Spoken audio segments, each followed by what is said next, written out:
What began as a peaceful uprising against the president in Syria nearly 10 years ago turned into a full-scale civil war.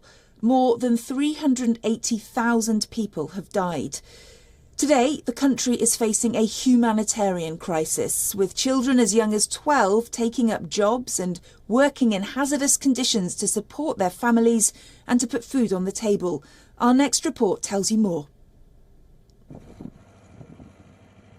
These visuals are hard to watch. This is 12-year-old Amir. He is carrying a bag full of coal to the edge of a water reservoir. Amir belongs inside a classroom, but he has been forced to work at an oil refinery near Al-Bab to support his family. The war in Syria has destroyed his future prospects.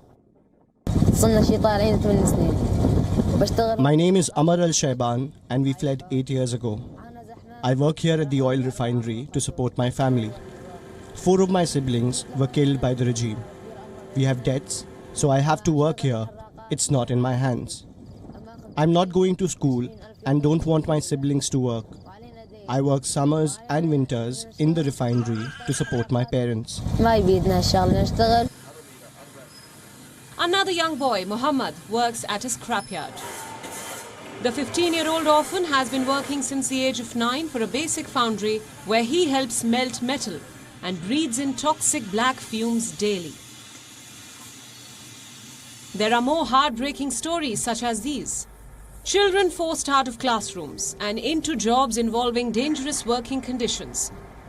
According to the UNICEF, an estimated 2.5 million children in Syria are out of school, with another 1.6 million at the risk of dropping out. Poverty is the primary reason for this, with many children as young as 7 recruited to fight in Syria's decade-long conflict. It's been 2 years that I don't go to school and I work here at the workshop welding with a blowtorch. So I'm absent from school for 2 years now. In 3 years, I've learned how to work at the blacksmith. Every week, I earn 60 liras, which goes towards the household expenses. These young teens are taking up jobs to prevent their younger siblings from suffering a similar fate. While there is no official data on child labor rates in Syria, the pandemic has worsened the economic crisis in the country. Statistics show that 9 out of 10 children in Syria live in poverty. In more heartbreaking accounts, while some children dream of returning to classrooms one day, others have given up on their dreams altogether. I dream of carrying a pen and a notebook and going to school. That is better than the furnaces, the diesel and the smell. I dream to play with my friends at school, to study like the others, to learn. But it's been 4 years now that I work at the oil refinery. Bureau Report, WION World is One.